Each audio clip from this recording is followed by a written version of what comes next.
નમસ્કાર વિદ્યાર્થી મિત્રો, હું ભાવેશ વોરા આ વિડિયો લેક્ચરની અંદર આપ સૌનું હાર્દિક સ્વાગત કરું છું. આપણે ધોરણ 11 યુનિટ નંબર 4 સમતલમાં ગતિ અથવા તો દ્વિપરિમાણમાં ગતિ એમાં જેડબલઈ નીટના ટોપિકમાં આપણે અત્યાર સુધી પ્રક્ષિપ્ત ગતિનો અભ્યાસ કર્યો. પ્રક્ષિપ્ત ગતિ 3 પ્રકારની હતી. એ બધી પ્રકારની પ્રક્ષિપ્ત ગતિનો આપણે અભ્યાસ કર્યો. એને લગતા MCQ નું આપણે સોલ્યુશન કર્યું. હવે આ વિડિયો લેક્ચરમાં આપણે વર્તુળમય ગતિ ભણવાની છે. વર્તુળમય ગતિમાં બે પ્રકારની વર્તુળમય ગતિ આવશે. એમાં એક આવે નિયમિત વર્તુળમય ગતિ અને બીજું આવશે અનિયમિત વર્તુળમય ગતિ. બરાબર છે? તો એમાં સૌથી પહેલા આપણે ભણવાની છે નિયમિત વર્તુળમય ગતિ. બરાબર, તો નિયમિત વર્તુળમય ગતિ કોને કહેવાય? તેમાં યાદ રાખવાનું, જ્યારે કોઈ પદાર્થ અચળ ઝડપથી વર્તુળાકાર માર્ગે ગતિ કરે ત્યારે થતી ગતિને નિયમિત વર્તુળમય ગતિ કહેવાય. બરાબર, એટલે નિયમિત વર્તુળમય ગતિમાં જ્યારે કોઈ પદાર્થ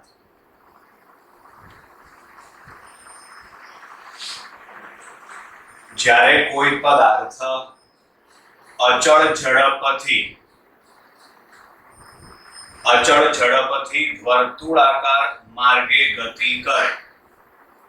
વર્તુળાકાર માર્ગે ગતિ કરે ત્યારે થતી ગતિને નિયમિત વર્તુળમય ગતિ કહે છે. જ્યારે કોઈ પદાર્થ અચળ ઝડપથી વર્તુળાકાર માર્ગે ગતિ કરે ત્યારે થતી ગતિને નિયમિત વર્તુળમય ગતિ કહે છે. બરાબર, ચલો હવે આમાં નિયમિત વર્તુળમય ગતિની અંદર આપણે આગળ અભ્યાસ કરીએ. બરાબર, ધારો કે કોઈ પદાર્થ r ત્રિજ્યાના વર્તુળાકાર માર્ગ પર ગતિ કરે છે. બરાબર, ધારો કે કોઈ પદાર્થ r ત્રિજ્યાના વર્તુળાકાર માર્ગ પર ગતિ કરે છે. બરાબર, આ વર્તુળાકાર માર્ગ છે. બરાબર, આ એનું કેન્દ્ર છે O.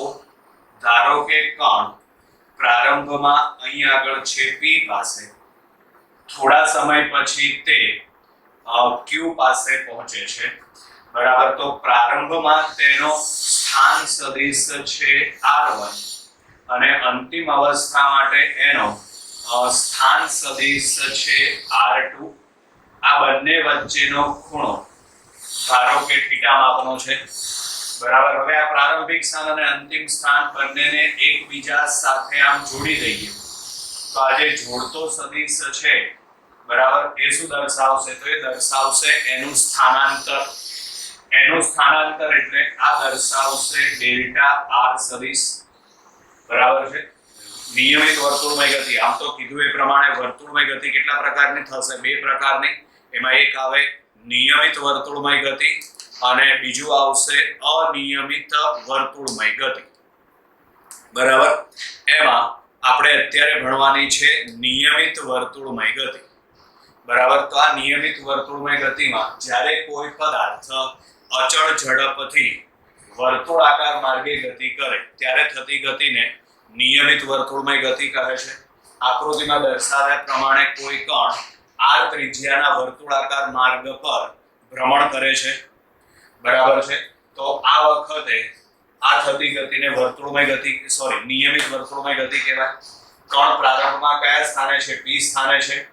બરાબર, એનો સ્થાન સદિશ છે r1. થોડા સમય પછી તે Q સ્થાને પહોંચે છે અને એનો સ્થાન સદિશ છે r2. આ પ્રારંભિક સ્થાન અને અંતિમ સ્થાન બંનેને જોડી દઈએ એટલે આ જોડતો સદિશ છે એનો સ્થાનાંતર સદિશ. બરાબર, આપણે સ્થાનાંતર સદિશ ડેલ્ટા r શોધવો હોય તો શું કરવાનું? તો સ્થાનાંતર સદિશ ડેલ્ટા r શોધવો હોય તો ડેલ્ટા r સદિશ બરાબર આવશે r2 સદિશ માઈનસ r1 સદિશ. બરાબર, r2 સદિશ માઈનસ r1 સદિશ. બરાબર છે? હવે આપણે એનું મૂલ્ય એટલે માનાંકમાં ડેલ્ટા r બરાબર માનાંકમાં r2 માઇનસ માનાંકમાં r1 બરાબર. ચલો હવે આની અંદર કિંમત શોધવા માટે, તો આમાં કિંમત મેળવવા માટે આપણે મેજિક ઇક્વેશન આપણું લાગુ પાડી દઈએ. ચોથા ચેપ્ટરમાં આપણે શીખવાડેલું છે, આમાં શીખવાડેલું છે આપણે મેજિક ઇક્વેશન, અને JEE નીટમાં આપણે સદિશમાં શીખવાડેલું હશે મેજિક ઇક્વેશન. તો માટે એનું મૂલ્ય શોધવા માટે ડેલ્ટા r બરાબર વર્ગમૂળમાં r1 square plus r2 square minus 2r1 r2 cos theta બરાબર. પરંતુ આમાં આકૃતિમાં જુઓ તો r1 અને r2 એ શું છે, તો એ વર્તુળાકાર માર્ગની ત્રિજ્યા છે. પરિણામે અહીં આગળ આપણે r1 બરાબર r2 બરાબર r લખી શકીએ.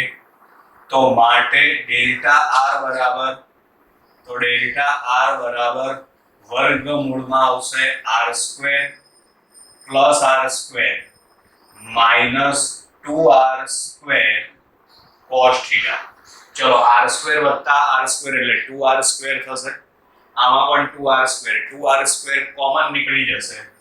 તો માટે અહીં આગળ ડેલ્ટા r બરાબર વર્ગમૂળમાં 2r square common 1 minus cos theta બાકી વધે બરાબર છે. હવે 1 માઇનસ cos થીટા એટલે એનું નિત્યસમ શું આવશે, તો એનું નિત્યસમ આવશે 2 sin સ્ક્વેર થીટા બાય 2 બરાબર. આ નિત્યસમ છે આપણી પાસે. માનો કે આપણને આવું આપ્યું છે cos સ્ક્વેર થીટા બરાબર છે, તો એના માટે અહીં લખાશે 1 પ્લસ cos 2 થીટા બાય 2 અને sin સ્ક્વેર થીટા એટલે 1 માઇનસ cos 2 થીટા બાય 2 બરાબર છે. આ બેને સામે ગુણી નાખો તો આ છેદમાંથી 2 નીકળી જાય. એવી રીતે આ બેને સામે ગુણી નાખો એટલે આ છેદમાંથી 2 નીકળી જશે. ચલો આપણે અહીં આગળ આ સૂત્ર લાગુ પાડવાનું થશે, કારણ કે 1 માઇનસ cos થીટા છે, પણ અહીં આગળ 2 થીટા હોય તો એના કરતા અહીં ખૂણો કેટલો આવશે, અડધો. એટલે થીટા આવે કે ના આવે બરાબર, ધ્યાનથી સમજો. અહીં ખૂણો કયો છે 2 થીટા, તો અહીં ખૂણો કયો આવે છે થીટા. તો આપણું જે સમીકરણ છે એની અંદર ખૂણો કયો છે cos થીટા, તો હવે ખૂણો એનાથી અડધો એટલે શું લખાશે 2 sin સ્ક્વેર થીટા બાય 2 બરાબર. એટલે આના બદલે આપણે લખી નાખીએ 2 sin સ્ક્વેર થીટા બાય 2. તો માટે અહીં આગળ ડેલ્ટા r બરાબર વર્ગમૂળમાં 2r સ્ક્વેર, અહીં આગળ લખાશે 2 sin સ્ક્વેર થીટા બાય 2 બરાબર. હવે આનું સાદુરૂપ આપો અને તમે વર્ગમૂળ કાઢી લો, તો માટે ડેલ્ટા r બરાબર થશે 2 sin થીટા બાય 2. ચલો આ ડેલ્ટા r એટલે પદાર્થે કરેલું સ્થાનાંતર આપણને મળી જશે. હવે આમાં ધારો કે એવું પૂછ્યું છે આપણને કે વેગમાં થતો ફેરફાર કેટલો બરાબર છે. તો વેગમાં થતો ફેરફાર શોધવા માટે બોલો વેગ કઈ દિશામાં આવશે, તો વેગ સ્પર્શકની દિશામાં આવશે. એટલે આ બિંદુ પાસે વેગ સ્પર્શકની દિશામાં એટલે આ તરફ, આને આપણે કહી દઈએ v1 સદિશ. પછી આ બિંદુ પાસે વેગ સ્પર્શકની દિશામાં એટલે કે આ તરફ, આને આપણે કહી દઈએ v2 સદિશ. ચલો આ v1 અને v2 છે ને એને આપણે અહીં આગળ એક જ બિંદુમાંથી દોરી લઈએ. એક જ બિંદુમાંથી દોરો એટલે આ થશે v1 સદિશ અને આ બાજુએ આ થશે v2 સદિશ. v1 સદિશ અને v2 સદિશ બરાબર. હવે આપણે આ બંનેને એક સદિશ વડે જોડી દઈએ બરાબર. એટલે આ મળશે આપણને ડેલ્ટા v સદિશ બરાબર. શું મળશે આપણને? ડેલ્ટા v સદિશ, v2 સદિશ અને v1 સદિશ બરાબર. એટલે આ આપણને મળશે ડેલ્ટા v સદિશ. ઉપર આ v2 સદિશ થોડું નાનું છે ને એટલે મોટું લખીએ, બાકી કોઈ ફેરફાર નથી. અને આ થશે v1 સદિશ. તો બોલો વેગમાં થતો ફેરફાર ડેલ્ટા v બરાબર શું આવે, તો અહીં આગળ વેગમાં થતો ફેરફાર, ચલો તો વેગમાં થતો ફેરફાર ડેલ્ટા v સદિશ બરાબર આવશે v2 સદિશ માઇનસ v1 સદિશ. હવે આપણે એને માનાંક લઈ લઈએ તો માનાંકમાં ડેલ્ટા v બરાબર માનાંકમાં v2 સદિશ માઇનસ માનાંકમાં v1 સદિશ બરાબર, એટલે માનાંકમાં v2 માઇનસ v1.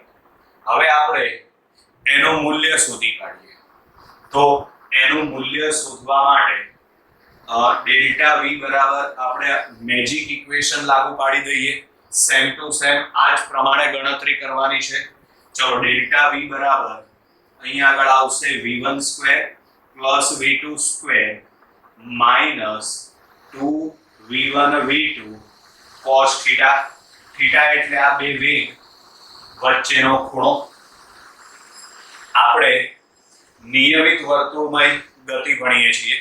નિયમિત વર્તુળમય ગતિમાં ઝડપ અચળ હશે. નિયમિત વર્તુળમય ગતિમાં પદાર્થની ઝડપ અચળ હશે. એટલે અહીં આગળ v1 બરાબર v2 બરાબર v લખી શકાય.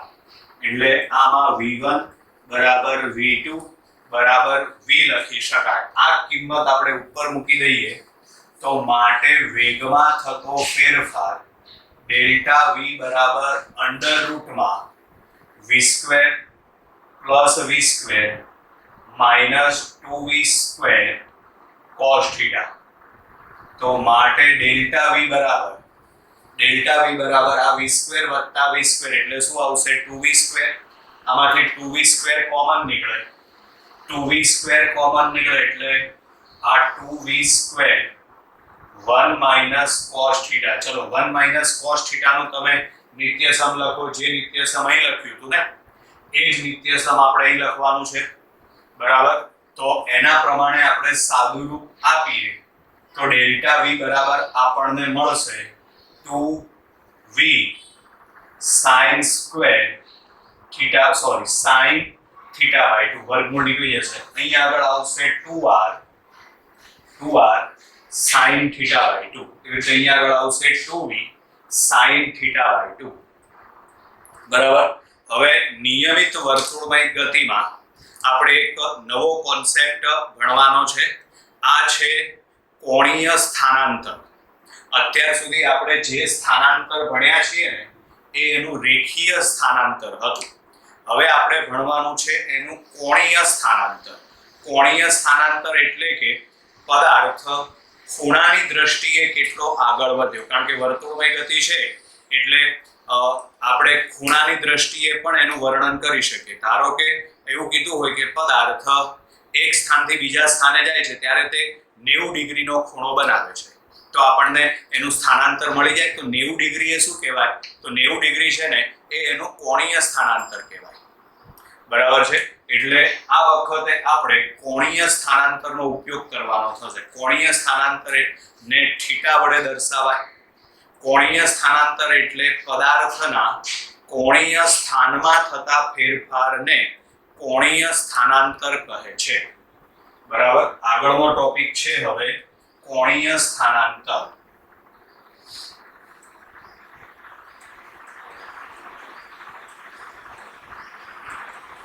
ચલો તો કોણીય સ્થાનાંતર માટે પદાર્થના કોણીય સ્થાનમાં થતા ફેરફારને પદાર્થના કોણીય સ્થાનમાં થતા ફેરફારને કોણીય સ્થાનાંતર કહે છે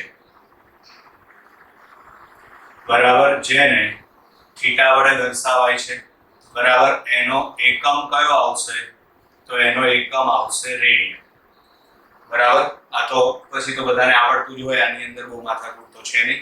પછી આગળ આવશે હવે કોણીય ઝડપ બરાબર. તો એમાં આવશે પદાર્થે કરેલું કોણીય સ્થાનાંતર અને તે માટે લાગતા સમયના ગુણોત્તરને કોણીય ઝડપ કહેવાય છે બરાબર.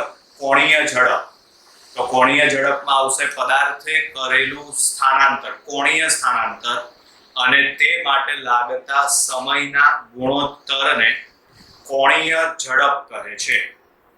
બરાબર, એટલે અહીંયા આગળનો ટોપિક છે હવે કોણીય ઝડપ. તો એમાં પદાર્થે કરેલું કોણીય સ્થાનાંતર, એમાં આવશે પદાર્થે કરેલું કોણીય સ્થાનાંતર અને તે માટે લાગતા સમયના ગુણોત્તરને કોણીય ઝડપ કહે છે.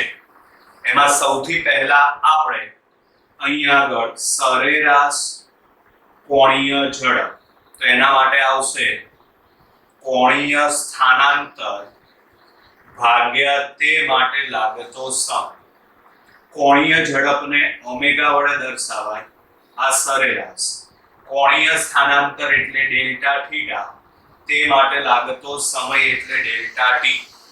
કોણીય ઝડપ નો એકમ કયો આવશે?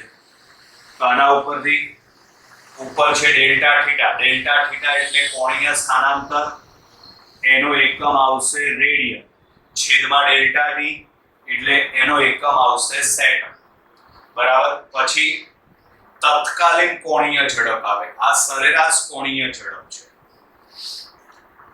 હવે અહીંયા આગળ તત્કાલીન કોણીય ઝડપ. તો તત્કાલીન કોણીય ઝડપ એટલે કે ઓમેગા. ઓમેગા બરાબર થશે ડી થીટા અપોન ડી. ચલો, તો આને મેથ્સની ભાષામાં શું કહેવાશે? વિકલન. કોનું વિકલન? તો કોણીય સ્થાનાંતરનું સમય t ની સાપેક્ષમાં વિકલન કરતા કોણીય વેગ અથવા તો કોણીય ઝડપ મળે છે. બરાબર, અહીં આગળ આવશે હવે કોણીય સ્થાનાંતરનું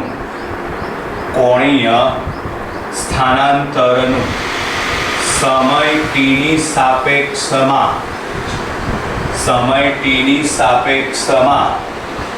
વિકલન કરતા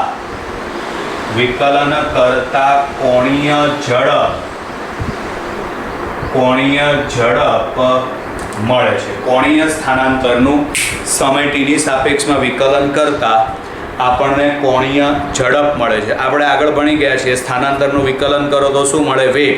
તો એવી જ રીતે અહીંયા આગળ કોણીય સ્થાનાંતરનું વિકલન કરો તો કોણીય સ્થાનાંતરનું વિકલન કરો તો કોણીય ઝડપ મળે, જેને ઓમેગા વડે દર્શાવાય. બરાબર છે. કોણીય ઝડપ એ અદિશ રાશિ આવે, પણ જો તેને દિશા સાથે દર્શાવવામાં આવે તો કોણીય વેગ મળે છે, અને કોણીય વેગ એ સદિશ રાશિ છે.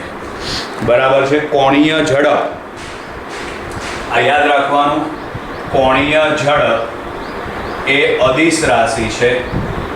બરાબર, પણ જો એને દિશા સાથે દર્શાવવામાં આવે, બરાબર છે, એને જો દિશા સાથે દર્શાવવામાં આવે તો આપણને શું મળે? તો આપણને કોણીય વેગ મળે, અને કોણીય વેગ એ સદિશ રાશિ છે. કોણીય ઝડપ એ અદિશ રાશિ છે, તેને દિશા સાથે દર્શાવવામાં આવે તો કોણીય વેગ મળે છે. કોણીય વેગ એ સદિશ રાશિ છે. કોણીય વેગની દિશા નક્કી કરવા માટે જમણા હાથના સ્ક્રૂનો નિયમ ઉપયોગમાં લેવાય છે. જમણા હાથનો સ્ક્રૂનો નિયમ. બરાબર, કોણીય વેગની દિશા નક્કી કરવા માટે જમણા હાથનો સ્ક્રૂનો નિયમ ઉપયોગમાં લેવાય છે. બરાબર, એમાં યાદ રાખવાનું, કણ જે સમતલમાં ભ્રમણ કરતું હોય એ સમતલને લંબ રૂપે તમારે જમણા હાથનો સ્ક્રૂ ગોઠવવાનો. પરિણામે સ્ક્રૂ જે દિશામાં આગળ વધે તે દિશા કોણીય વેગની દિશા છે તેમ સમજવાનું. બરાબર છે. જમણા હાથના સ્ક્રૂને સમતલને લંબ રૂપે ગોઠવવામાં આવે છે. પછી પદાર્થ જે દિશામાં ભ્રમણ કરતો હોય એ દિશામાં તમારે જમણા હાથના સ્ક્રૂને ભ્રમણ કરાવવાનું, જમણા હાથના સ્ક્રૂને ફેરવવાનું. પરિણામે સ્ક્રૂ જે દિશામાં આગળ વધે તે દિશા કોણીય વેગની દિશા લેવામાં આવે છે. બરાબર. એટલે અહીંયા આગળ છે જમણા હાથનો સ્ક્રૂનો નિયમ. તો એને સમજવા માટે નિયમ વિધાન લખવું જરૂરી નથી, આકૃતિ ઉપરથી આપણે સમજી લઈએ. ધારો કે આ એક વર્તુળાકાર તકતી છે. બરાબર. આ એની ભ્રમણાક્ષ છે, જેને અનુલક્ષીને તકતી ભ્રમણ કરે છે. બરાબર. તો આમાં આપણે કોણીય વેગની દિશા નક્કી કરવી હોય તો જમણા હાથના સ્ક્રૂને આ રીતે આમ તમારે લંબ રૂપે ગોઠવવાનો થશે. બરાબર છે. અને લંબ રૂપે ગોઠવ્યા પછી પદાર્થ જે દિશામાં ભ્રમણ કરતો હોય, બરાબર છે, એ દિશામાં તમારે સ્ક્રૂને ભ્રમણ કરાવવાનું. પદાર્થ જે દિશામાં ભ્રમણ કરે એ દિશામાં સ્ક્રૂને ભ્રમણ કરાવવાનું. પરિણામે સ્ક્રૂ જે દિશામાં આગળ વધે એ દિશા કોણીય વેગની દિશા છે તેમ લેવામાં આવે છે.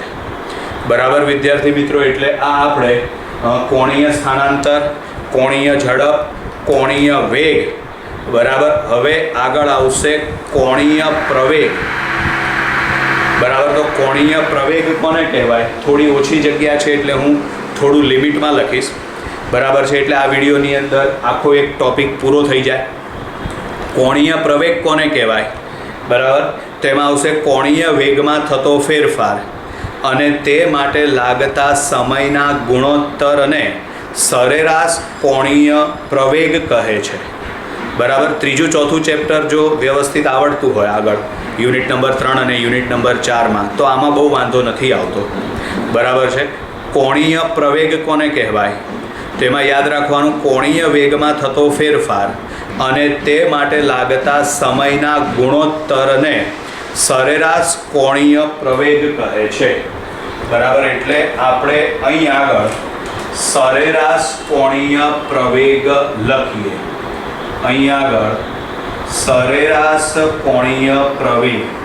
કોણીય પ્રવેગને આલ્ફા વડે દર્શાવાય. આ સરેરાશની નિશાની. કોણીય વેગમાં થતો ફેરફાર, તો કોણીય વેગમાં થતો ફેરફાર એટલે ડેલ્ટા ઓમેગા. તે માટે લાગતો સમય, તો તે માટે લાગતો સમય એટલે કે ડેલ્ટા ટી. બરાબર. આ થયો સરેરાશ કોણીય પ્રવેગ. હવે તત્કાલીન કોણીય પ્રવેગ મેળવવો હોય તો આલ્ફા બરાબર થશે ડી ઓમેગા અપોન ડીટી. આનો મતલબ કે કોણીય વેગનું સમય ટીની સાપેક્ષે વિકલન કરતા કોણીય પ્રવેગ મળે છે. બરાબર. આગળ આપણે રેખીય ગતિમાં ભણી ગયા હતા. સ્થાનાંતરનું વિકલન કરો તો વેગ મળે, વેગનું વિકલન કરો તો પ્રવેગ મળે. એવી જ રીતે આ વર્તુળમય ગતિની અંદર કોણીય સ્થાનાંતરનું વિકલન કરો તો કોણીય વેગ મળે, કોણીય વેગનું વિકલન કરો તો કોણીય પ્રવેગ મળે. બરાબર. આમાં તમે ઓમેગાની કિંમત મૂકી દો તો ઓમેગાની કિંમત છે ડી થીટા અપોન ડીટી. પરિણામે આલ્ફા બરાબર શું આવશે?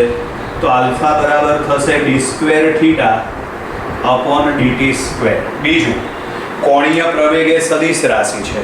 એની દિશા કઈ બાજુ મળે? તો યાદ રાખવાનું કોણીય પ્રવેગની દિશા કોણીય વેગમાં થતા ફેરફારની દિશામાં હોય છે. કોણીય પ્રવેગની દિશા કઈ તરફ હોય? કોણીય વેગમાં થતા ફેરફારની દિશામાં. ખાલી કોણીય વેગની દિશા લખો તો ખોટું. એટલે અહીંયા આગળ કોણીય પ્રવેગ એ સદિશ રાશિ છે. કોણીય પ્રવેગ છે ને એ સદિશ રાશિ છે. એની દિશા, તો એની દિશા હોય કોણીય વેગમાં થતા ફેરફારની દિશા. કોણીય વેગમાં થતા ફેરફારની દિશામાં. કોણીય પ્રવેગનો એકમ કયો આવશે? તો એનો એકમ આવશે રેડિયન પ્રતિ સેકન્ડ સ્ક્વેર. કોણીય પ્રવેગનો એકમ કયો આવશે? રેડિયન પ્રતિ સેકન્ડ સ્ક્વેર. બરાબર છે. એટલે આ બધી માહિતી તમારા માટે વર્તુળમય ગતિ માટે નવી છે. બરાબર છે. એટલે આ વસ્તુ બધી યાદ રાખવાની છે. MCQ માટે ગમે ત્યારે આમાંથી કોઈ પણ ટોપિક પૂછી શકાય છે. બરાબર છે. અને આ બધી વસ્તુઓ તો બીજા બધા MCQ માટે પણ, અને આ વસ્તુ આગળ યુનિટ ચાપ ગતિ રોટેશનલ મોશનમાં પણ કોણીય સ્થાનાંતર, કોણીય ઝડપ એ બધું થોડું થોડું આવે છે. બરાબર. એટલે અહીં આગળ આપણે આ નિયમિત વર્તુળમય ગતિમાં નાનકડો ટોપિક પૂરો કર્યો. હજી નિયમિત વર્તુળમય ગતિ પૂરી નથી થઈ, બાકી છે. એટલે એનો નાનકડો અંશ છે એ હવે આગળના વિડીયોની અંદર આવશે. અત્યારના માટે બાય બાય.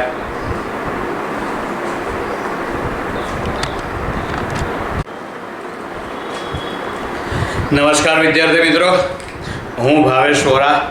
આ વિડીયો લેક્ચરની અંદર આપ સૌનું હાર્દિક સ્વાગત કરું છું. આપણે સ્ટાન્ડર્ડ 11 JEE નીટમાં યુનિટ નંબર 4માં નિયમિત વર્તુળમય ગતિ, આમ તો ખાલી વર્તુળમય ગતિ જ કહેવાય, બરાબર છે, એનો અભ્યાસ કરતા હતા. વર્તુળમય ગતિમાં પાછા બે પ્રકાર આવે. એમાં એક આવે નિયમિત વર્તુળમય ગતિ અને બીજું આવશે અનિયમિત વર્તુળમય ગતિ. આપણે અત્યારે નિયમિત વર્તુળમય ગતિનો અભ્યાસ કરવાનો છે. એમાં આગળ નિયમિત વર્તુળમય ગતિની અંદર આપણે થોડું ભણી ગયા છીએ. ફટાફટ એનું 1-2 મિનિટની અંદર રિવિઝન કરી લઈએ.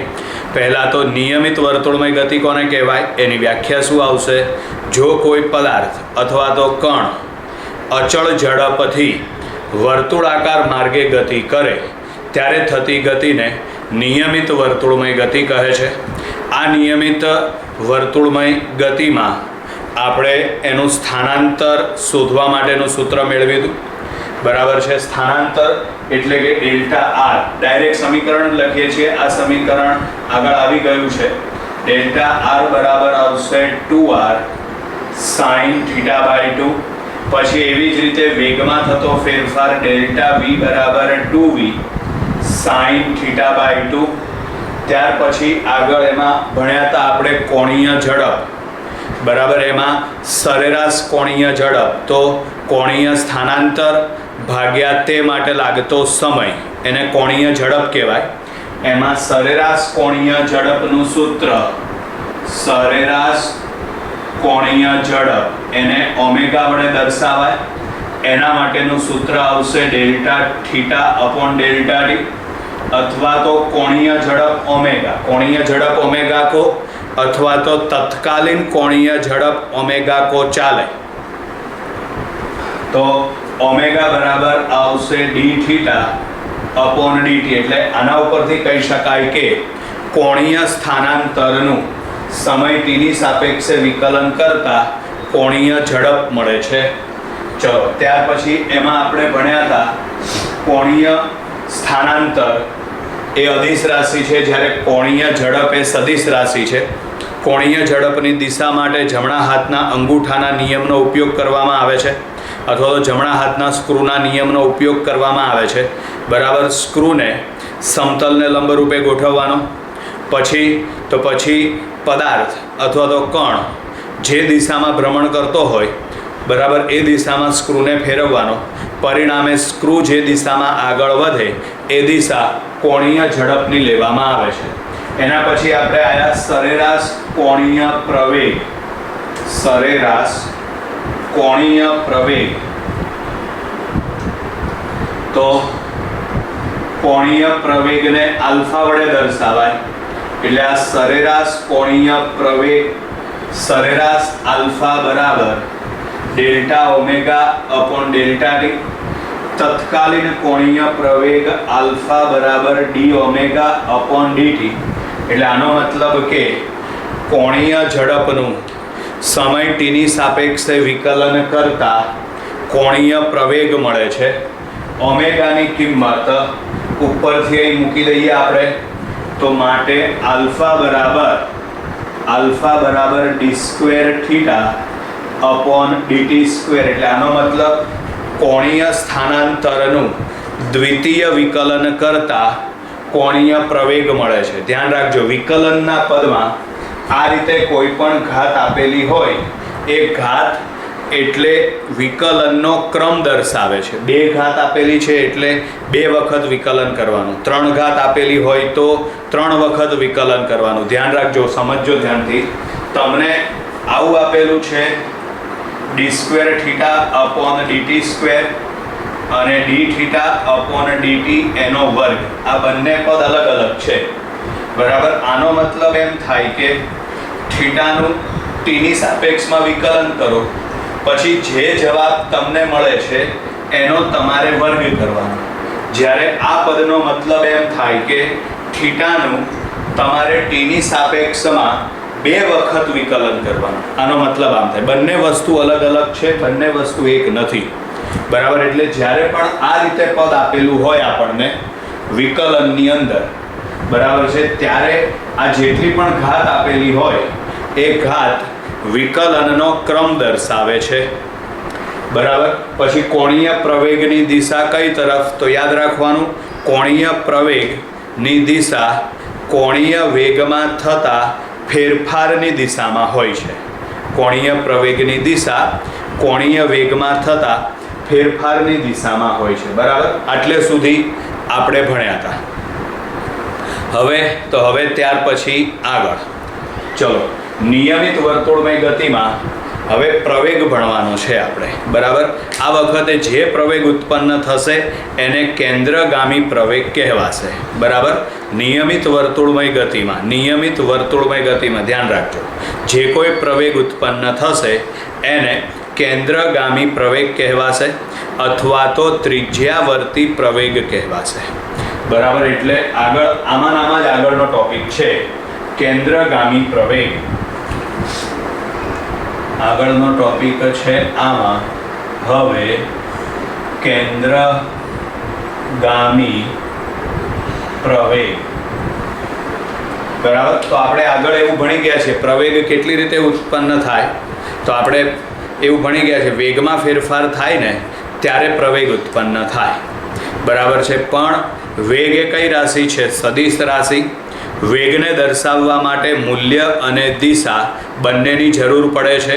પરિણામે આપણે વેગમાં કેટલી રીતે ફેરફાર કરી શકીએ? 3 રીતે. કઈ 3? તેમાં પહેલું આવશે માત્ર વેગના મૂલ્યમાં ફેરફાર, બીજું આવશે માત્ર વેગની દિશામાં ફેરફાર, અને ત્રીજું આવશે મૂલ્ય અને દિશા બંનેમાં ફેરફાર, બરાબર. એટલે સૌથી પહેલા આપણે પ્રવેગ કેટલી રીતે ઉત્પન્ન કરી શકાય ને, બરાબર, એ આપણે અહીં આગળ સમજી લઈએ. પદાર્થમાં પ્રવેગ કેટલી રીતે ઉત્પન્ન કરી શકાય, બરાબર, એ સમજી લઈએ અને એના પછી આપણે કેન્દ્રગામી પ્રવેગનું સૂત્ર મેળવીએ, બરાબર. તો આપણે કીધું છે એ પ્રમાણે વેગમાં ફેરફાર થાય ત્યારે પ્રવેગ ઉત્પન્ન થાય. પ્રવેગ ક્યારે ઉત્પન્ન થાય? તો આ યાદ રાખવાનું, વેગમાં ફેરફાર થાય ત્યારે પ્રવેગ ઉત્પન્ન થાય. વેગ એ સદિશ રાશિ છે, પરિણામે વેગમાં 3 રીતે ફેરફાર કરી શકાય. 3 રીત એટલે આવશે માત્ર મૂલ્યમાં ફેરફાર, બરાબર. પછી આગળ આવશે માત્ર વેગની દિશામાં ફેરફાર,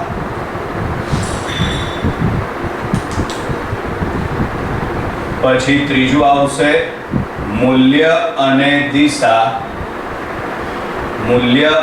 દિશા બંનેમાં ફેરફાર, બરાબર. ચલો હવે આમાં છે માત્ર વેગના મૂલ્યમાં ફેરફાર. તો માત્ર વેગના મૂલ્યમાં ફેરફાર એટલે કે વેગ વધે અથવા તો ઘટે. નોર્મલી આપણે 2 વ્હીલ લઈને જતા હોઈએ, એક્સેલેટર આપીએ એટલે વેગ વધે, અને બ્રેક લગાડીએ, એક્સેલેટર ઘટાડીએ એટલે વેગમાં શું થશે? ઘટાડો. એટલે વેગ વધે અથવા તો વેગ ઘટે. મૂલ્યમાં ફેરફાર, માત્ર મૂલ્યમાં ફેરફાર પાછા 2 રીતે થાય, બરાબર. એમાં એક આવશે વેગના મૂલ્યમાં વધારો અને બીજું આવશે વેગના મૂલ્યમાં ઘટાડો. ચલો, જો વેગના મૂલ્યમાં વધારો થતો હોય તો આ વખતે વેગ અને પ્રવેગ બંને એક જ દિશામાં હોય છે. જો વેગના મૂલ્યમાં વધારો થતો હોય તો આ વખતે વેગ અને પ્રવેગ બંને એક જ દિશામાં હોય છે. જો વેગના મૂલ્યમાં ઘટાડો થતો હોય તો આ વખતે વેગ અને પ્રવેગ બંને પરસ્પર વિરુદ્ધ દિશામાં હોય છે. વેગના મૂલ્યમાં વધારો થાય તો વેગ અને પ્રવેગ બંને એક જ દિશામાં, વેગના મૂલ્યમાં ઘટાડો થાય તો વેગ અને પ્રવેગ બંને પરસ્પર વિરુદ્ધ દિશામાં. જો વેગ અને પ્રવેગ બંને એક જ દિશામાં હોય તો આ વખતે વેગ અને પ્રવેગ વચ્ચેનો ખૂણો કેટલો આવે? તો આ વખતે વેગ અને પ્રવેગ વચ્ચેનો ખૂણો આવશે 0. અને જો વેગ અને પ્રવેગ બંને પરસ્પર વિરુદ્ધ દિશામાં હોય, બરાબર છે, તો આ વખતે બંને વચ્ચેનો ખૂણો થીટા બરાબર પાય એટલે કે 180 ડિગ્રી આવશે. ક્લિયર અહીં સુધી? બરાબર છે. પછી આગળ આવશે માત્ર વેગની દિશામાં ફેરફાર. બરાબર છે, માત્ર વેગની દિશામાં ફેરફાર. તો આ વખતે પદાર્થમાં પ્રવેગ ઉત્પન્ન થશે, પણ પ્રવેગ એવી રીતે ઉત્પન્ન થશે કે જેથી વેગ અને પ્રવેગ બંને પરસ્પર લંબ હશે. બરાબર, આમાં પ્રવેગ ઉત્પન્ન થશે પણ આવા પ્રવેગ એવી રીતે ઉદ્ભવે કે જેથી વેગ અને પ્રવેગ બંને પરસ્પર લંબ રૂપે હશે. પરિણામે બંને વચ્ચેનો ખૂણો થીટા બરાબર π/2 આવશે.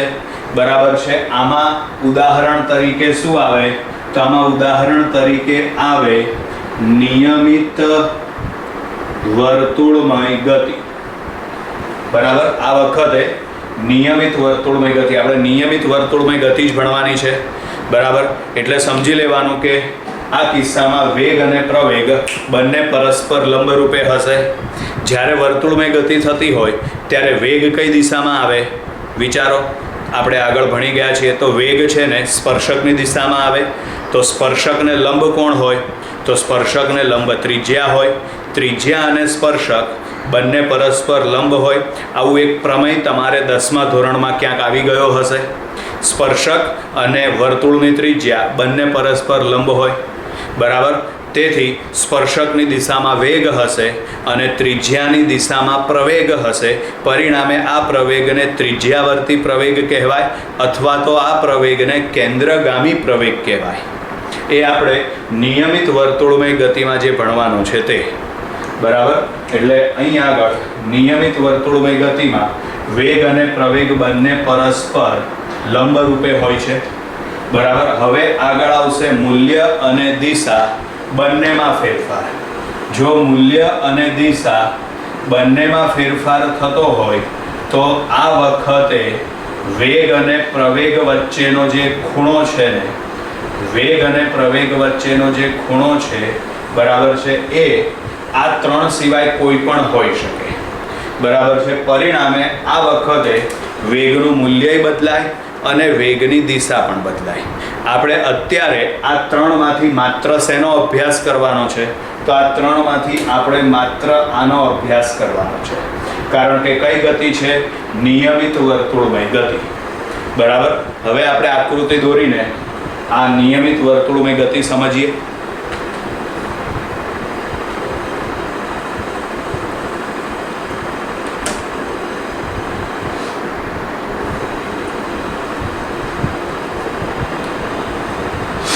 ચલો, અહીં આગળ આપણે હવે કેન્દ્રગામી પ્રવેગ ભણવાનો છે.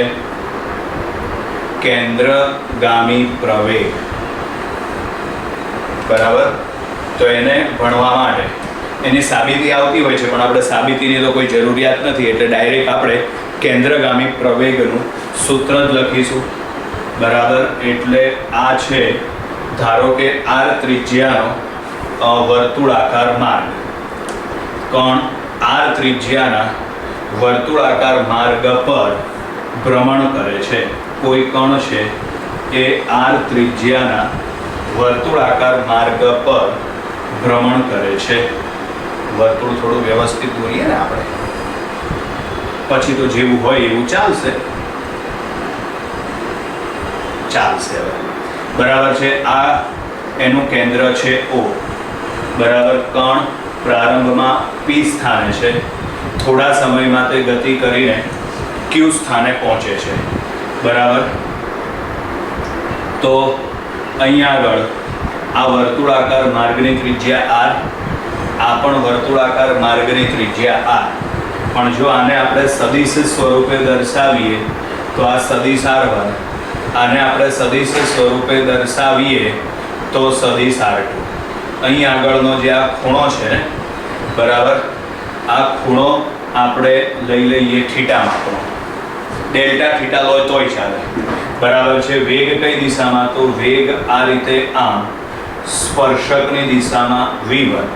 એવી જ રીતે અહીં આગળ વેગ સ્પર્શકની દિશામાં v2 સદિશ, બરાબર. એટલે આના ઉપરથી આપણે કેન્દ્રગામી પ્રવેગનું સૂત્ર મેળવી શકીએ છીએ. કેન્દ્રગામી પ્રવેગનું સૂત્ર આવશે AC બરાબર v²/r. પણ આ સૂત્ર ક્યારે લાગુ પડશે? તો આ સૂત્ર નિયમિત વર્તુળમય ગતિ માટે, નિયમિત વર્તુળમય ગતિમાં ઉદ્ભવતા કેન્દ્રગામી પ્રવેગનું મૂલ્ય, તો કેન્દ્રગામી પ્રવેગ આવશે v²/r, બરાબર છે. ચલો હવે ત્યાર પછી આગળ આપણે એક બીજું સમીકરણ મેળવવાનું છે, બરાબર.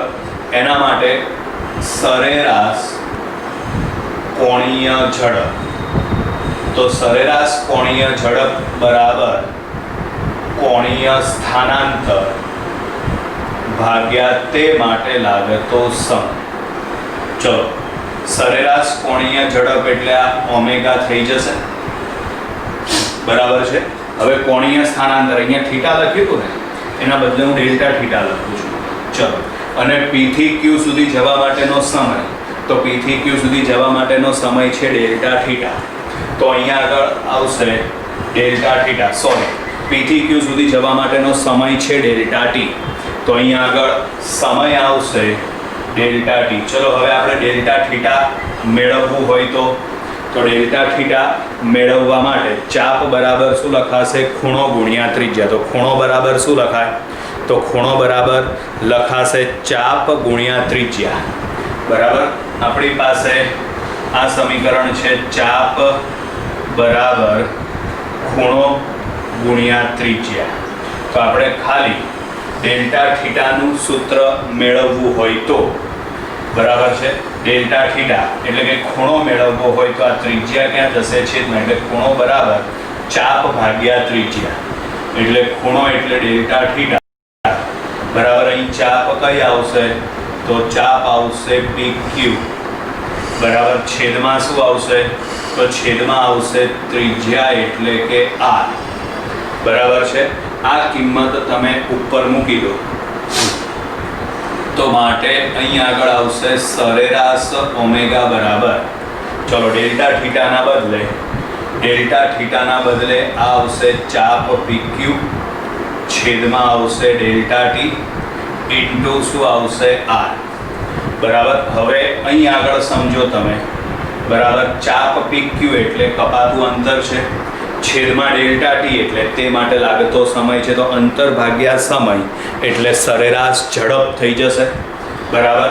તો માટે અહીં આગળ આવશે સરેરાશ ઓમેગા બરાબર સરેરાશ v, છેદમાં આવશે r. r ને સામેની બાજુએ લઈ જાઓ તો માટે સરેરાશ ઝડપ v બરાબર શું આવશે? r સરેરાશ ઓમેગા. તો આના ઉપરથી આપણને v બરાબર r ઓમેગા મળી જશે, બરાબર. આ સૂત્ર પણ યાદ રાખવાનું આપણે. v બરાબર શું આવશે? r omega. v બરાબર શું આવશે? r omega. ચલો, v બરાબર r ઓમેગા તમે આમાં મૂકી દો તો માટે કેન્દ્રગામી પ્રવેગ AC બરાબર v નો વર્ગ કરીને કિંમત લખો એટલે શું આવશે? r² ઓમેગા સ્ક્વેર, છેદમાં આવશે r.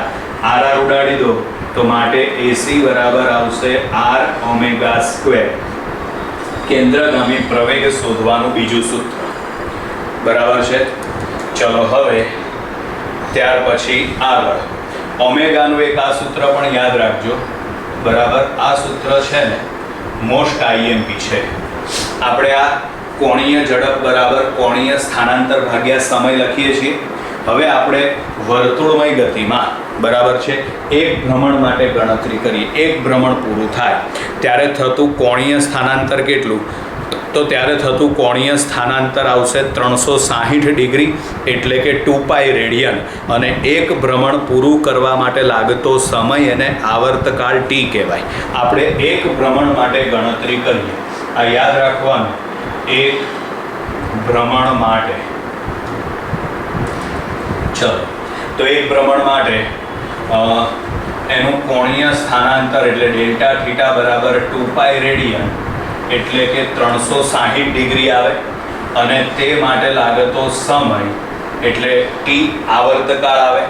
તો આના ઉપરથી કોણીય ઝડપ ઓમેગા બરાબર 2π/t લખાય. એટલે આ સૂત્ર યાદ રાખવાનું, જ્યાં ટી એ શું દર્શાવે છે? આવર્તકાળ. આવર્તકાળના વ્યસ્તને આવૃત્તિ કહેવાય. આવર્તકાળના વ્યસ્તને આવૃત્તિ કહેવાય. બરાબર. એટલે અહીં આગળ 1/t બરાબર શું લખાશે? ન્યુ. આવૃત્તિ માટેની સંજ્ઞા ન્યુ, અથવા તો ઘણી ચોપડીની અંદર આવૃત્તિ માટેની સંજ્ઞા f પણ આપેલી હોય છે. એટલે બંને યાદ રાખવાની આપણે. આ કિંમત તમે ઉપર મૂકી દો તો માટે ઓમેગા બરાબર આવશે 2π ન્યુ. એક આ સૂત્ર યાદ રાખવાનું આપણે. બરાબર. એટલે આની અંદરથી આપણે કેન્દ્રગામી પ્રવેગમાં જે સમીકરણ આવે છે બરાબર, એમાં પહેલું સમીકરણ આવશે AC બરાબર v²/r. કેન્દ્રગામી પ્રવેગ શોધવા માટેનું બીજું સમીકરણ AC બરાબર આવશે r⍵².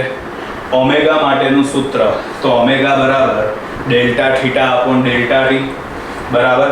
v અને r વચ્ચેનો, v અને ઓમેગા વચ્ચેનો સંબંધ તો v બરાબર આવશે r⍵. પછી ઓમેગા માટેના પેલા બે સમીકરણ પણ યાદ રાખવાના. ઓમેગા બરાબર 2π/t અને બીજું આવશે ઓમેગા બરાબર 2π ન્યુ. હવે સમજો, આપણે આ જે સમીકરણ લખેલું છે v બરાબર r⍵, આ સમીકરણને આપણે સદિશ સ્વરૂપે લખી નાખીએ તો એની અંદર આવશે v સદિશ બરાબર ઓમેગા સદિશ ક્રોસ r સદિશ. બરાબર. v સદિશ બરાબર શું આવશે? ઓમેગા સદિશ ક્રોસ r સદિશ. v બરાબર r⍵ એ તેનું અદિશ સ્વરૂપ છે, જ્યારે v સદિશ બરાબર ઓમેગા સદિશ ક્રોસ r સદિશ એ એનું સદિશ સ્વરૂપ દર્શાવે છે. બરાબર. ક્લિયર વિદ્યાર્થી મિત્રો? અહીં આગળ તો આ આપણે નિયમિત વર્તુળમય ગતિ પૂરી થઈ. બરાબર છે. હવે આગળના વિડીયો લેક્ચરની અંદર અનિયમિત વર્તુળમય ગતિ આવશે. બાય બાય વિદ્યાર્થી મિત્રો.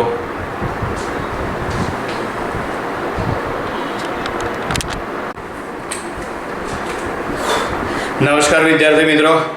ચલો આપણે સમતલમાં ગતિ અથવા તો દ્વિપરિમાણમાં ગતિમાં આગળ આપણે નિયમિત વર્તુળમય ગતિ માટેનો બધો અભ્યાસ કરી ગયા. બરાબર છે. એની અંદર આપણે ઘણી બધી વસ્તુઓ શીખી ગયા. નિયમિત વર્તુળમય ગતિની વ્યાખ્યા આવી ગઈ. બરાબર. પછી એની અંદર આપણે કોણીય ઝડપ, કોણીય સ્થાનાંતર, કોણીય પ્રવેગ, બરાબર છે, આ બધી માહિતી જોઈ લીધી. કોણીય પ્રવેગના સમીકરણો પણ જોઈ લીધા. બરાબર છે. કેન્દ્રગામી પ્રવેગનું સૂત્ર પણ આપણે જોઈ લીધું. બરાબર છે. આ બધી વસ્તુઓ આપણે જોઈ લીધી. હવે આપણે અહીંથી ભણવાનું છે અનિયમિત વર્તુળમય ગતિ. કારણ કે વર્તુળમય ગતિ બે પ્રકારની હોય, નિયમિત પણ હોય અથવા તો અનિયમિત પણ હોય. તો આપણે હવે ભણવાનું છે અનિયમિત વર્તુળમય ગતિ. બરાબર છે. એટલે અહીંયાથી આપણો ટોપિક હવે થોડો ચેન્જ થશે. અનિયમિત વર્તુળમય ગતિ.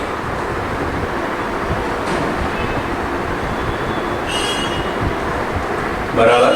તો આપણે નિયમિત વર્તુળમય ગતિ હોય તો એમાં પ્રવેગ માત્ર કયો ધ્યાનમાં લઈએ છીએ તો કે કેન્દ્રગામી પ્રવેગ અથવા તો સ્પર્શીય પ્રવેગ, એ બધાને ખબર જ છે. બરાબર. પણ જ્યારે અનિયમિત વર્તુળમય ગતિ હશે ને ત્યારે આ વખતે બે પ્રવેગ તમારે ધ્યાનમાં લેવા પડશે. બરાબર છે. એમાં એક આવશે કેન્દ્રગામી પ્રવેગ અને બીજો આવશે સ્પર્શીય પ્રવેગ.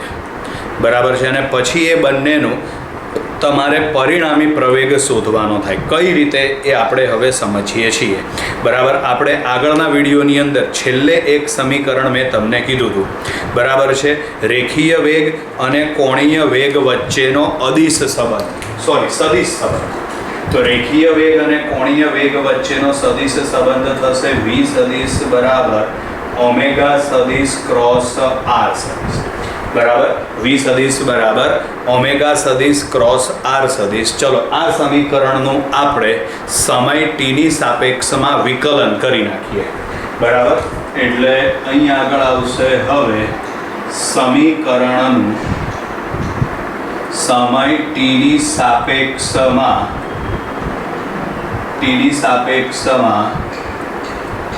વિકલન કરતા. ચલો તો સમીકરણનું સમય t ની સાપેક્ષમાં વિકલન કરો એટલે આ આવશે dv/dt બરાબર d/dt ઓમેગા સદિશ ક્રોસ આલ્ફા સદિશ. ચલો તો હવે dv/dt એટલે તો અહીં dv/dt એટલે પ્રવેગ એ લખાશે. ચલો અને હવે આમાં તમે વિકલન કરો એટલે તો આમાં વિકલન કરો એટલે વિકલનનો ગુણાકારનો નિયમ. બરાબર, બેઝિક મેથેમેટિક્સ યુઝડ ઇન ફિઝિક્સની અંદર આપણે તમને વિકલનનો ગુણાકારનો નિયમ શીખવાડેલો છે. શું છે ગુણાકારનો નિયમ? યાદ કરો તો ગુણાકારના નિયમમાં પહેલું પદ અચળ, બીજા પદનું વિકલન વત્તા બીજું પદ અચળ, પહેલા પદનું વિકલન. બરાબર, એટલે અહીંયા આગળ આપણે વિકલનનો ગુણાકારનો નિયમ લાગુ પાડીએ તો એ પ્રમાણે પહેલું પદ અચળ એટલે ઓમેગા અચળ, બીજા પદનું વિકલન એટલે આવશે dr/dt વત્તા બીજું પદ અચળ એટલે ઓમેગા અચળ, પહેલા પદનું વિકલન એટલે થશે dr/dt. બરાબર, અને બીજી એક વસ્તુ ધ્યાનમાં રાખો, આની અંદર આ બંને વચ્ચે ક્રોસ ગુણાકાર એટલે કે સદિશ ગુણાકાર છે. તમે વિકલન કરો ત્યારે એનો ક્રમ બદલાવો જોઈએ નહીં, ઓમેગા અને આરનો ક્રમ બદલાવો જોઈએ નહીં. બરાબર, એનું કારણ કે આમાં ક્રમના નિયમનું પાલન થતું નથી અને જો ક્રમ તમે બદલી નાખો તો અહીંયા આગળ પ્લસના બદલે કઈ નિશાની લખવી પડે? પછી માઇનસ. બરાબર, તો અહીંયા આગળ એ પ્રમાણે છે ઓમેગા આર વિકલનનો ગુણાકારનો નિયમ. પહેલું પદ અચળ, બીજા પદનું વિકલન વત્તા બીજું પદ અચળ, પહેલા પદનું વિકલન. હવે આમાં આપણે કિંમત લખી દઈએ તો પરંતુ dr સદિશ અપોન dt બરાબર વેગ v સદિશ બરાબર અને ઓકે, આમાં તો આપણે એનું એ જ પદ ફરીથી લખ્યું છે. ચલો, પહેલું પદ અચળ, બીજા પદનું વિકલન. હવે આવશે બીજું પદ અચળ એટલે r અચળ અને પહેલા પદનું વિકલન. ઓકે, આગળ થોડી ભૂલ હતી. બરાબર, પહેલું પદ અચળ, બીજા પદનું વિકલન, બીજું પદ અચળ, પહેલા પદનું વિકલન. બરાબર, એટલે અહીં આગળ આવશે હવે d/dt. તો d/dt બરાબર શું આવશે? આલ્ફા. બરાબર, ચલો આ કિંમત આપણે ઉપર મૂકી દઈએ તો અહીંયા આગળ dr/dt એટલે વેગ v થશે અને d/dt એટલે શું થશે? આલ્ફા. ચલો આ કિંમત આપણે ઉપર મૂકી દઈએ તો a સદિશ બરાબર થશે ઓમેગા સદિશ ક્રોસ v સદિશ પ્લસ આવશે આલ્ફા સદિશ ક્રોસ r સદિશ. બરાબર છે, તો અહીં આગળ આપણે વિચારીએ તો આપણને કેટલા પદ મળ્યા? તો આપણને બે પદ મળ્યા, એક પદ આ અને આ બીજું પદ.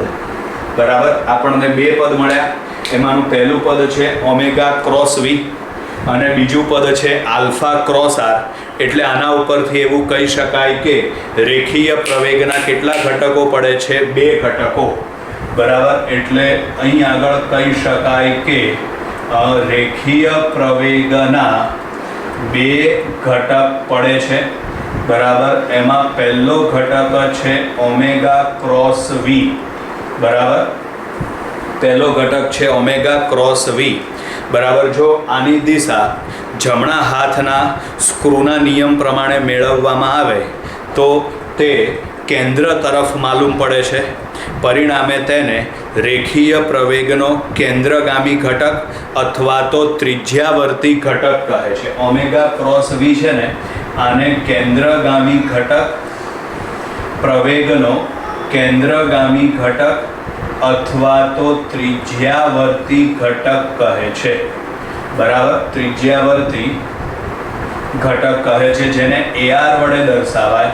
તો અહીંયા આગળ AR સદિશ બરાબર ઓમેગા સદિશ ક્રોસ V સદિશ. ઓમેગા અને V બંને પરસ્પર લંબ, બરાબર છે. પરિણામે બંને વચ્ચેનો ખૂણો થીટા બરાબર 90 ડિગ્રી. થીટા બરાબર 90 ડિગ્રી એટલે AR બરાબર ઓમેગા V sin π/2 થાય. sin π/2 બરાબર 1 થાય. તો માટે અહીંયા આગળ AR બરાબર લખાશે ઓમેગા ઇન્ટુ V, બરાબર છે. પછી ઓમેગા બરાબર, તો ઓમેગા બરાબર V/R લખો એટલે અહીંયા આગળ સૂત્ર મળી જશે V²/R. આને આપણે કેન્દ્રગામી પ્રવેગ કહીએ છીએ, બરાબર. એટલે અહીંયા આગળ પ્રવેગનું આ સૂત્ર મળ્યું આપણને. એમાં પ્રવેગના કેટલા ઘટકો પડે છે? 2. પહેલો ઘટક છે ઓમેગા ક્રોસ V અને બીજો ઘટક છે આલ્ફા ક્રોસ R. એમાં ઓમેગા ક્રોસ V બરાબર, જો આની દિશા જમણા હાથના સ્ક્રૂના નિયમ પ્રમાણે મેળવવામાં આવે તો તે ત્રિજ્યા તરફ અથવા તો કેન્દ્ર તરફ મળે, બરાબર. એટલે એને કેન્દ્રગામી ઘટક અથવા તો ત્રિજ્યાવર્તી ઘટક કહેવાય, બરાબર. એનું સાદું રૂપ આપો એટલે આ સૂત્ર આપણને મળી જાય. ચલો ત્યાર પછી આગળ બીજું છે આલ્ફા સદિશ ક્રોસ R સદિશ, બરાબર છે. જો આની દિશા જમણા હાથના સ્ક્રૂના નિયમ પ્રમાણે મેળવવામાં આવે તો તે સ્પર્શક તરફ માલુમ પડે છે, બરાબર છે. પરિણામે તેને રેખીય પ્રવેગનો સ્પર્શીય ઘટક કહે છે, જેને AT વડે દર્શાવાય, બરાબર છે. જેને AT વડે દર્શાવાય એટલે AT સદિશ બરાબર આવશે આલ્ફા સદિશ ક્રોસ R સદિશ. એટલે 2 ઘટક થયા, એમાંનો ઓમેગા ક્રોસ V બરાબર, આને કહેવાય ત્રિજ્યાવર્તી ઘટક અથવા તો કેન્દ્રગામી ઘટક. અને આ બીજો છે એને કહેવાય એનો સ્પર્શીય ઘટક, બરાબર. આમાં પણ આગળની જેમ આલ્ફા અને R બંને પરસ્પર લંબ હશે, તો માટે AT બરાબર alpha into R into sine π/2, કારણ કે વચ્ચે ક્રોસ ગુણાકાર છે. ક્રોસ એટલે સદિશ ગુણાકાર. સદિશ હોય તો સાઇન વિધેય આવે, ડોટ હોય તો કોસ વિધેય આવે. અહીં આગળ ક્રોસ છે એટલે સાઇન વિધેય આવશે. બોલો, સાઇન π/2 ની કિંમત 1 થશે. માટે અહીં આગળ AT બરાબર આલ્ફા ઇન્ટુ R થશે. AT બરાબર આલ્ફા ઇન્ટુ R થશે. ક્લિયર? તો ચલો હવે આપણે એને સમજવા માટે અહીં આગળ એક વર્તુળ દોરી દઈએ, બરાબર છે. આ એનું કેન્દ્ર થયું O. ધારો કે કણ અહીં આગળ છે P અને તે અનિયમિત વર્તુળમય ગતિ કરે છે. તો આ વખતે એના પ્રવેગના કેટલા ઘટકો આવશે? તો એના પ્રવેગના 2 ઘટકો આવશે. એમાં એક આવશે કેન્દ્ર તરફ AR અને બીજું આવશે સ્પર્શીય ઘટક AT, અને બંનેનો પરિણામી પ્રવેગ આ દિશામાં આવશે, બરાબર. બંનેનો પરિણામી પ્રવેગ આ દિશામાં આવે. હવે આકૃતિ તમે ધ્યાનથી જુઓ તો સ્પર્શીય ઘટક ત્રિજ્યાવર્તી ઘટક AR અને સ્પર્શીય ઘટક AT આ બંને પરસ્પર લંબ છે, બરાબર. અને બંને પરસ્પર લંબ હોવાના કારણે એનો પરિણામી પ્રવેગ કેટલો થાય?